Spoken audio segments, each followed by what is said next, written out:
Welcome in, Jordan with you, and good to have you along today. As always during the summer, we step away from the sports side and have our annual meeting with Superintendent of Ponca City Public Schools, Adam Leaming, and we want to talk a little bit today about all sorts of different things that are coming up with the district. It's always fun to have this annual interview, but appreciate you being in. Yeah, thanks, Jordan. And let's just start first, talk about the kind of status of where we're at with Ponca City Public Schools, and now that you got a couple of years under your belt, how things are going. Yeah, so getting ready to start year 3 of my superintendency. Lots of things to be excited with for school coming back August 20th. I can't believe it's August 1, a week from Friday.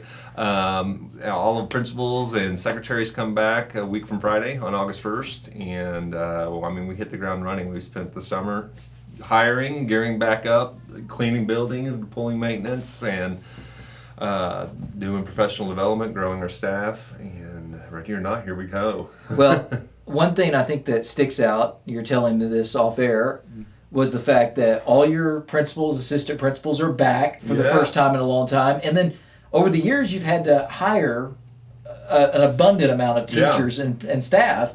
Didn't have to hire as many this year. More people returning, which I think always in your position is a position that you want to be in. More returning means they understand what's going on, and it makes it easier, and you don't have to go through that whole hiring process. Yeah, so I'm a big sports fan, and I love college sports, and it's always you get excited when you know you're returning a veteran team, and knowing that we're bringing back every principal and assistant principal. That's something that I've worked in this district for now almost a little over 20 years, and I don't remember a time that the district-wide where someone didn't have a new building principal or an assistant principal coming in. So to have that experience and tenure coming back, I think is a testament to some of the culture we're trying to build in Ponca City, and getting them here, getting them planted into our community, integrated into our community, connected. I'm a big believer in connecting this district with our outside partners, and serving parents to the best of our ability. And I think that's another testament. And then, last few years of the teacher shortage, we were trying to snatch up anyone we could to fill spots, and we were filling 70 to 80 positions. And this year, we're down to 40. So I think that also speaks to we're getting people that are getting here, finding some of the great things that we're doing in Ponca City Public Schools, and want to stay and ride this out and see where it goes. Yeah. And there's been times we've talked late in July, and you still have double digits amount of staff and teachers to fill, and not the case right now. You guys are in a really good spot. Yeah, we're down to like 3 or 4 positions, and some of those have been historic long-term openings, like an athletic trainer we really struggled with. That's something we're just looking outside on. Is Integris Health going to be able to help us do that? But that's a position that just illustrates that we are in a really good spot. I'm really blessed that we are able to turn our attention to, all right, August 1, let's get ready for kids, instead of, oh my gosh, what are we going to do for these kids? Right. All right. Now let's get into the issues. Not just Ponca City. Every school across the state is dealing with this. Personally, as a parent now, I like this. I think it's good.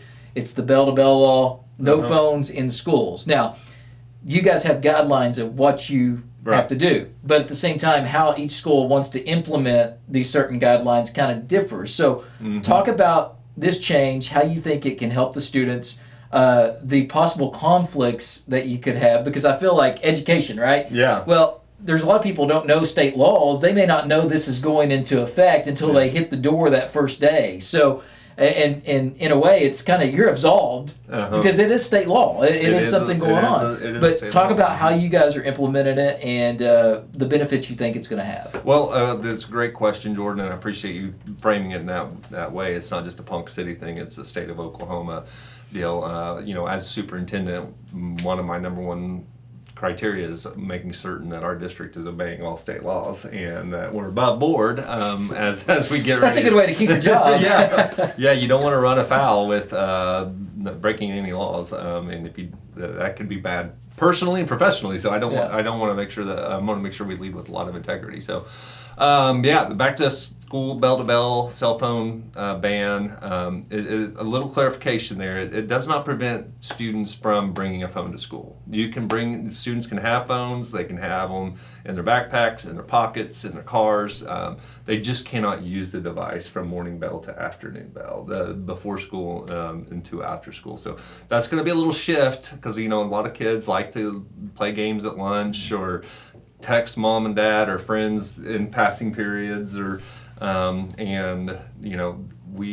with that sometimes comes disruptions to the school day and issues on social media. But so this change in practice now is, with this law, students cannot use not only phone but any electronic device that's not education purposes. So they can still use their Chromebooks and they will be connected that way. But I think the intent of the law was to help kids stop connecting with the screen in front of them and start connecting with the people around them. And there's a lot more. I mean, if you have your phone, you can look up answers. Yeah. You have to watch out for watches too. You can have your phone in the pocket, and then you can use your watch. And I'm sure that's part of our policy. Yeah. And there's some exceptions on. We have some students that are diabetic and have glucose monitoring on their phone that's connected to their pumps or insulin patches on their person. So that's a provision that students are still allowed to do. I've had people say, well, what if there's an emergency at school, a tornado or a lockdown or something like that? And there's a provision in the policy that if there's an emergency, something like that, then the students are permitted to contact home. And in fact, we want them to be parents rest assured that they're safe and comfortable. And then the third one is, we have some students that use technology, phones or watches for assistive technology, whether that they're nonverbal and have apps that help them communicate with teachers and other students, then that is written in their IEPs or 504s, and they're able to still have those and use those during the school day. I would imagine, so if they're the younger students, that they're going to grow with this, right? But we've had probably 5 to 6 years now of a kid that got a phone in the 7th grade and now's a senior, they've been able to have access to this. So I'd imagine it's going to be hard for them. And then on the other side of that, not just the students, it's going to be the parents' side of things, because they have been able to be in constant contact with their kid throughout the day, and that's not necessarily the case. It goes back to the old days of, if something goes on, school's going to call you, right?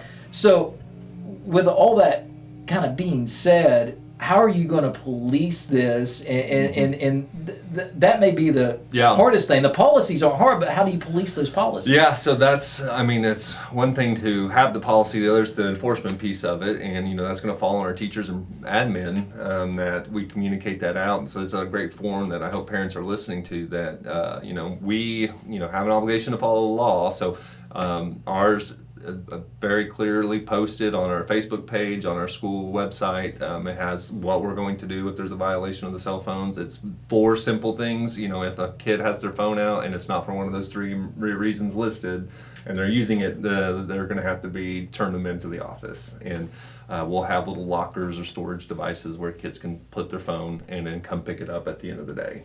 We don't want to keep phones. That's not going to be our practice. we want those to go back home with the kids. And now if it becomes a repeat thing, then we ask that the second time that parents come in and pick up the phone at the end of the day. And to just make sure they're very well aware of the policy and procedures. And then if it becomes a habitual thing, then we'll set up processes where kids can just, when they walk into school, know to go check their phone in, to remove that temptation throughout the school day, and then still be able to pick it up at the end of each day. All right, next thing on this, and this will be kind of the last comment. Yeah. It's important, I feel like, naturally you don't want your teachers and staff on their phone while they're educating your kids. But I would think now that there's more reinforcement of that as far as they are concerned, because the last thing you want is to tell these kids they can't have theirs. Right. And then you won't have a teacher in there that's texting something, even, something going on. So I would imagine that there's some educational, professional development when it comes to that. Yeah, so another big issue that I've been told is, well, what about staff? We've had a policy, that's a human personnel policy of ours that you need to minimize and keep off your phone during Right. class time. First of all, that's a liability issue if you're on your phone and something's happening in your classroom and you're not paying attention.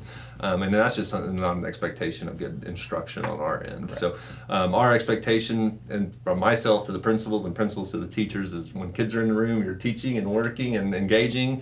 Now, will there be times that a teacher's on their phone for sending a message or notifying parents? Hopefully, maybe, but we want to try to minimize that as much as possible. So now that law is only applicable to students Right. for cell phone violation. I want to make sure we're clear on that, but we've had a standard in our policy in our school handbook for a decade, maybe even two, of telecommunication devices and staff, and so that will continue to be monitored. And if there are issues there, we always handle those and address those with the staff. Yeah, and like I said, with these kids having it, they're going to be like, hey. Yeah. Now it's like you're on your phone. I'm not able to Yeah. get on mine. So Yeah, it's going to be the kids may be policing that. Yeah, they will probably be more accountability.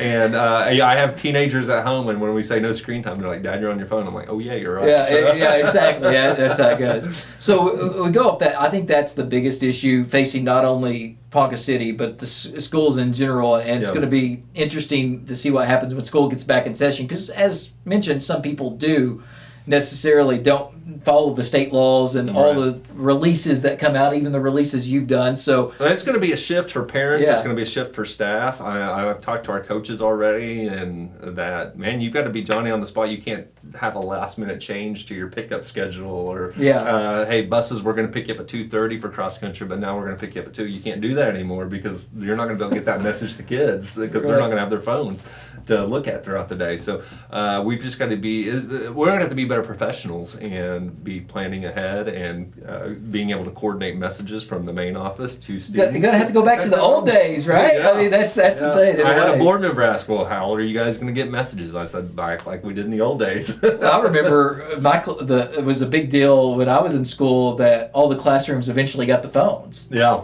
And I remember the teacher never liked that dean, and it's like, hey, is Jordan in there? And I'd go, oh boy, the class goes, oh, and we're talking about the old cord phones, right? And I'd walk in there, and usually it'd be like, hey, a superintendent said, somebody come by, you have a cow having a calf, or a cow out, can Jordan get out of class to go do that was what it was like. But now, like I said, my brother was in a whole different, where the cell phones were coming out, and there was a text, and stuff like that. So it is interesting, going to be a big shift, but something to take note of with any, not just Ponca City Public Schools, any kids going to any school across the state. Yeah. Something to take note of here in Ponca City, though, in general, is something you guys are doing with the pre-K. Yeah. And as a father of a kid that's just recently gone through pre-K, Yes. I feel like this is so important, and this is something that not everybody does. And this is going to benefit parents, benefit the kids, everybody. So talk about what you guys have done to kind of restructure your pre-K. Yeah, so kind of an exciting change, gives me goosebumps to talk about it,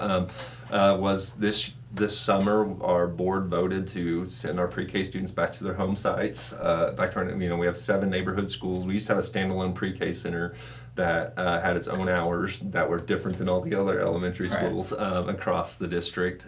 So we elected to move those students back, one with the hopes, several parent surveys indicated it was just a lot of inconvenience on having kids, multiple drop-offs in the morning, having a pre-K that dismissed at 2:20, and all of our neighborhood schools dismiss at 3:10. So if you had a child in pre-K and in the upper elementary grade, then you're really gone for an hour from work, or you got to arrange for someone to be at 2 different places for an hour for pickup. And I say this also as a parent of a former pre-K-er in our district, and one that's soon to be in pre-K. And so looking at all those factors, we thought, man, let's move those pre-Kers. Can we accommodate moving those pre-Kers back? The answer was yes. And then the other challenge to our principals was, can those pre-Kers stay the full day? Historically, ever since our district brought on pre-K, they've always dismissed at 2:20. And just asking the question why. And the big answer at that time was resources and giving those kids opportunities in electives. We just didn't have the staff to do that. And so we really pushed our principals this spring to study that, and and we were able to come up with some creative solutions. So this is the first time in district history that those pre-Kers will be in neighborhood schools, but also get out at the same time as the brothers and sisters at 310, because now we're going to be able to get them art and music and PE and give them the opportunities in the day that older siblings are getting. And talk about the importance of pre-K. It's not necessarily, there is a learning aspect, Yep. right? I mean, you know, learning some of the phonetics and things like that to get them ready for the kindergarten. But a lot of the pre-K is learning how structure works at school, and also how to interact at school, and for a lot of kids, first time interacting with adults that aren't your family. Yeah. So pre-K is super important. We look at it as a bridge from daycare into school, and you'll see a lot of structure that way. I mean, our pre-Kers still take naps, and we want them to take naps. As a parent, I always wanted my pre-Ker to nap. I did too, but mine never did. I wanted them to nap so they wouldn't be grizzly bears at night. We have some phenomenal pre-K teachers, but they structure their day in such a way that they're getting exposed to learning the days of the week and colors, and how to work alongside their friends in the classroom, and work in the lunch lines, and get along, and how to be a part of a team and a group. And so it's a really kind of a great bridge between daycare and into school. And our teachers and our principals do a great job of integrating them into the school family.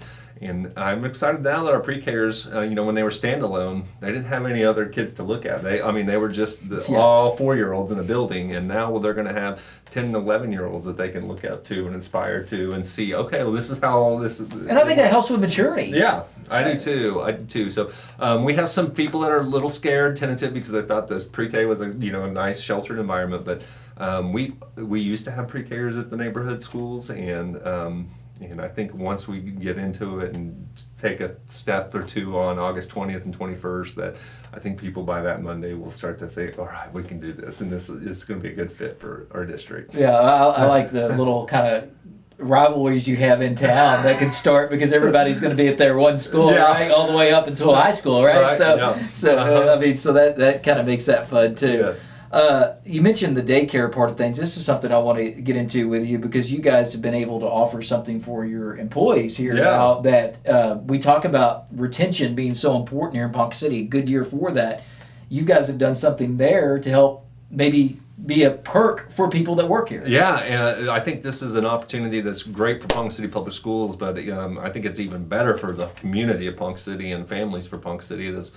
So now that we moved our pre-Kers back to the home sites, we had this beautiful Washington pre-K building that we didn't want to sit empty as a school district, because one, it's just an incredible facility, but two, how could we use this facility to enhance what we're providing for staff, but also our community? So rewind a little bit, over the last 2 years since COVID, and I mean, I know you guys in Team Radio deal with this, Ponca City Schools, every business, probably small businesses, is clamoring, and we can't hire anyone. Workforce, there's just not enough workforce out there. We can't find people to work. So one of the big barriers to workforce was childcare, and the people I know in our staff is moms needing childcare for their young kids to get back into the classrooms, and with not enough in-home daycares in Ponca City. We've attended several community meetings, statewide meetings, talking about two limiting factors to Ponca City's growth were workforce and childcare, or housing and childcare. So I can't do much in the housing front, but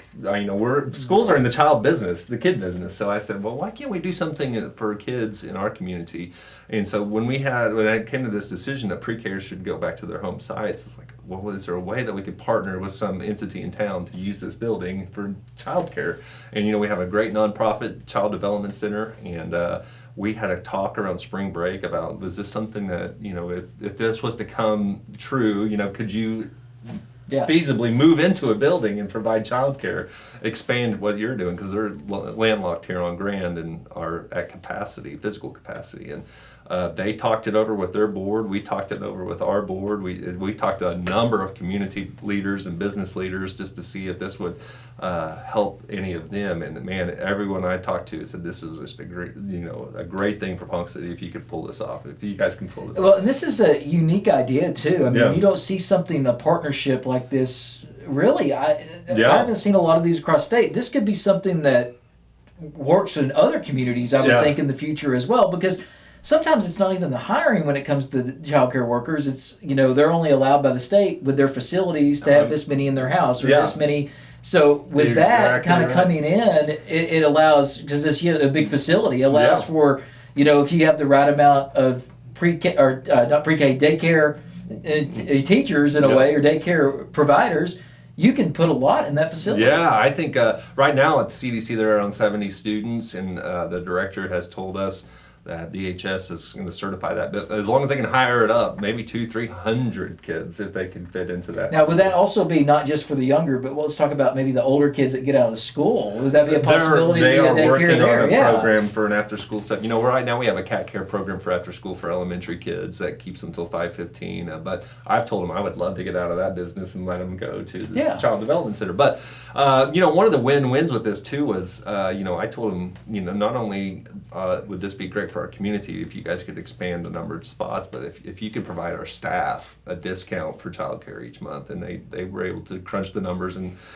we negotiated and agreed that they would provide a 20% discount for all Ponca City Schools employees on monthly childcare costs. So I did the math. It's about $150 a month for a 2 or 3 year old on average. So that would be about $1,800 in savings for a teacher or a support employee that needed childcare, and that's just more money in our staff's pockets that they can use and have a high quality daycare in a safe building that it benefits not only the school district, but I think for the whole community to have more options. So it's going to be a great thing, and I know in their first year, right now they're open from 6:30 to 4:30. In their first year, they're going to create a program to keep it open until 5:15. So parents that have that 9 to 5 or 8 to, it's great. It's going to be an opportunity that all businesses and individuals can take advantage of. Yeah, everybody. Like I said, a perk for your Ponca City employees, which is as important as, once again, for that retaining side of things. Yeah. Any other issues that you think should be addressed going into this upcoming school year? Oh, any other issues? We're never short issues in the school. Right, no, concerns. I think what I'm really focused on is just when the kids roll back August 20th and our staff comes back August 15th, I'm just overwhelmed with the optimism that I have for the future of our schools and our community.